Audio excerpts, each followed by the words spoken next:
Era de noche cuando el anciano pordiosero y su nieto de 12 años que se llamaba Toñito abordaron un viejo autobús sin ningún rumbo.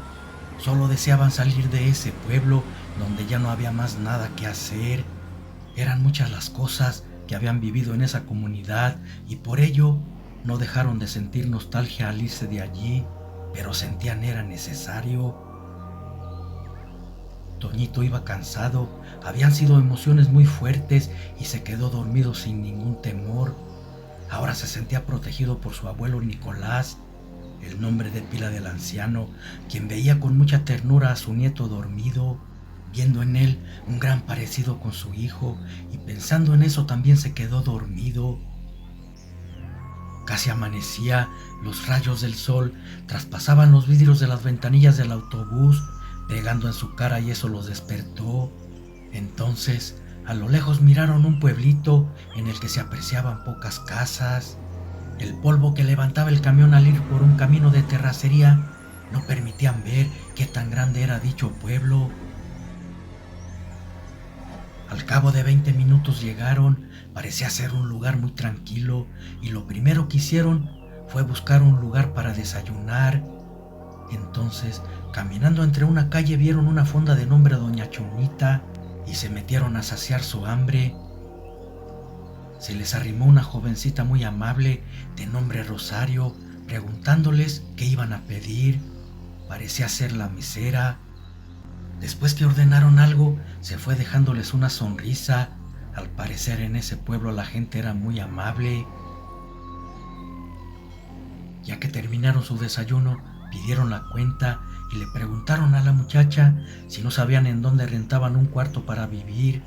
Ella se dio cuenta que eran de fuera y les dijo que a 2 calles frente a un callejón estaba una casita sola. Sus dueños habían muerto y nadie quería vivir allí.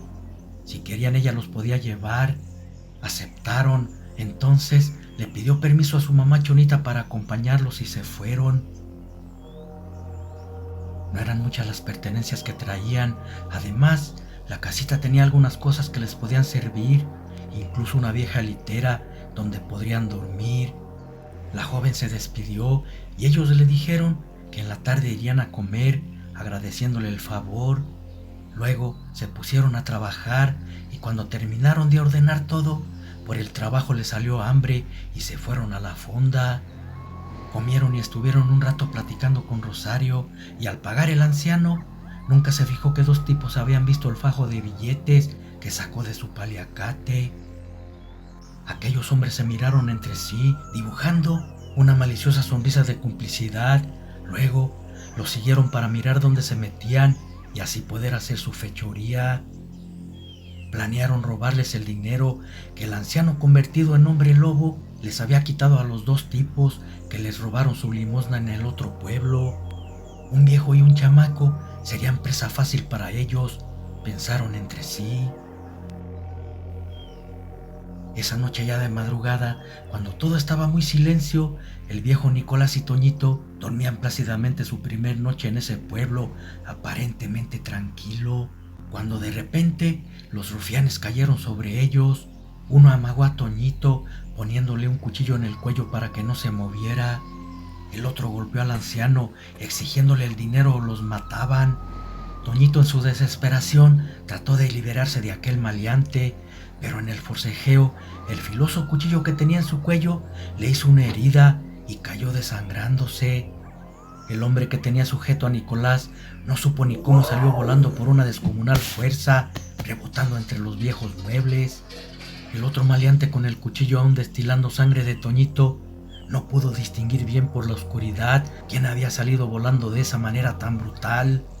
Quiso abalanzarse contra él, pero un potente rugido lo detuvo en seco y, congelado por el terror, miró como una imponente figura que casi pegaba en el techo se paraba frente a él. Aterrados trataron de huir por el callejón, pero el lobo enfurecido, con una agilidad increíble, les dio alcance y allí mismo los destrozó en cuestión de segundos. Luego, con tremendos saltos, regresó para ver qué había sucedido con su nieto. Al mirarlo tendido inerte y sangrando en el piso, emitió un aullido de dolor. Levantó un poco la cabeza de Toñito y por el fino oído que tenía, se dio cuenta que aún estaba vivo. Entonces, sin pensarlo, con una de sus garras hizo un corte en la otra y le dio a beber su sangre. El anciano hombre lobo no deseaba que su nieto fuera como él, pero dadas las circunstancias, no había otra salida. Minutos después, sintió el corazón de Toñito latir más fuerte y se dio cuenta que le había salvado la vida. Entonces regresó a su forma humana. Por la mañana encontraron los dos cuerpos de los hombres semidevorados y pensaron que habían sido perros hambrientos quienes les habían matado. Jamás podrían imaginar que un anciano haría tal cosa. Cuando Toñito despertó, la herida estaba cerrada completamente. El poder de la luna y la sangre de una beldad Lican le había sanado. El chico ni siquiera recordaba nada de lo sucedido la noche anterior, pero el anciano lobo sabía que a los 18 años la luna reclamaría su cuerpo para cambiarlo por el de una indomable bestia cada luna llena. Había bebido su sangre, una sangre que no cualquier mortal tenía. Pensaba en cómo le haría para decírselo cuando unos toquidos lo sacaron de sus pensamientos. Era Rosario, la jovencita de la fonda, y la policía, preguntando si no habían escuchado nada extraño en la madrugada, ya que en el callejón de al lado se encontraron dos cuerpos mutilados. Nicolás les contestó que él estaba enfermo y el medicamento que tomaba le daba mucho sueño y a esa hora dormía como una piedra, por lo tanto no escuchó nada. La policía creyeron lo que les dijo. Un anciano no podía estar mintiendo. La joven muchacha entró y les dijo que los tipos muertos robaban y hacían daño a la gente, pero que no eran los únicos, porque había otros iguales o peor que ellos. Seguido iban a comer y no le pagaban a su mamá, amenazándola con quemar la fonda. Una tarde que llegaron a comer, miraron que estaban los tipos que les dijo su amiga Rosario, y al terminar se levantaron para irse sin pagar. Entonces doña Chonita les dijo que tenían que pagar o llamaría a la policía. Aquellos tipos le aventaron unos billetes de mala gana, diciéndole que se iba a arrepentir por haberles cobrado, y al salir empujaron a su hija Rosario, haciéndola caer sobre una mesa, golpeándose en un hombro. Toñito le ayudó a levantarse y preocupado le preguntó si estaba bien. Ella asintió que sí.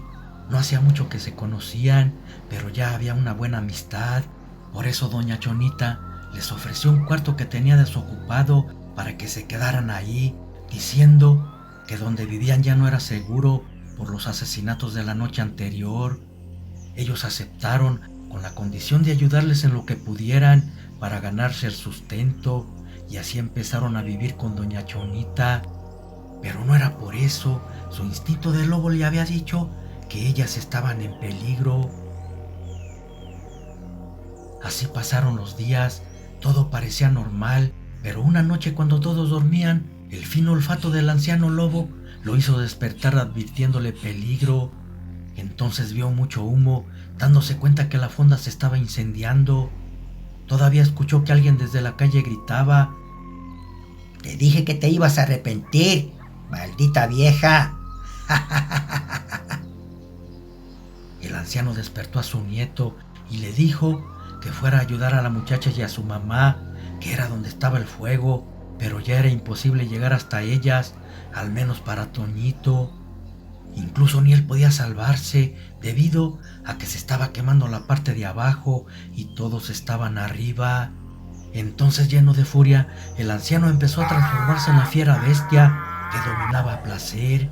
Aunque Toñito había visto eso antes, no dejaba de ser impresionante para él ver cómo sus extremidades cambiaban de hombre a un descomunal lobo, casi de 3 metros de altura, quien sin más lo tomó con una sola garra y brincó por entre las llamas buscando a las dos mujeres. Cuando las encontró era demasiado tarde porque estaban tendidas en el piso, al parecer sin vida, ahogadas por el humo. En eso miró que Rosario se movía levemente y la tomó para salir con ella con una agilidad increíble hasta llegar a la casa abandonada donde habían pasado su primer noche. Cuando los puso a salvo, regresó por Chonita, y aunque rescató su cuerpo, ya estaba sin vida, asfixiada. Luego que la llevó con los demás, la muchacha estaba recobrando el conocimiento y miró al imponente hombre lobo cargando a su madre. Aterrada por lo que veía, gritó tratando de salir corriendo, pero la mano de Toñito la detuvo, diciéndole que no tuviera miedo.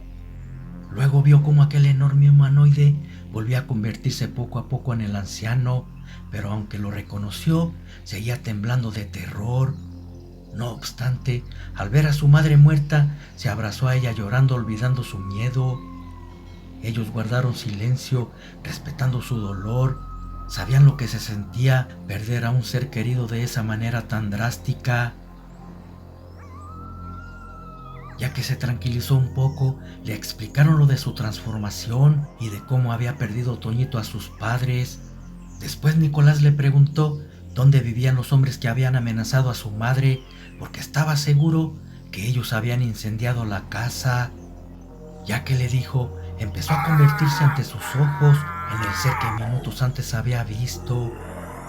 Primero su boca se hizo una gran mandíbula, después su torso creció considerablemente, luego garras y patas, llenándose todo el cuerpo con un áspero pelaje negro, para luego, con agilidad, perderse en el callejón oscuro entre un sonoro aullido. Cuando encontró la guarida de aquellos tipos, estaban festejando su hazaña. Nunca imaginaron que la muerte estaba cerca de ellos, hasta que el lobo entró por la ventana haciéndola mil añicos. Eran 3 los rufianes. Tomó a uno y con sus garras desgarró su espalda llegando hasta sus pulmones. Los otros 2, saliendo de su sorpresa, le dispararon a quemarropa. Las balas entraban, pero no le hacían daño. Entonces tomó a cada uno entre sus garras y los estrelló en los muros una y otra vez hasta desquebrajar sus huesos. Luego se marchó. Había librado a esa escoria de la humanidad. Sin embargo, no se dio cuenta que un borrachito entre la oscuridad había visto todo. Los días siguientes fueron para darle cristiana sepultura a la mamá de Rosario. Después desaparecieron llevándosela con ellos. No sabían qué les deparaba el destino.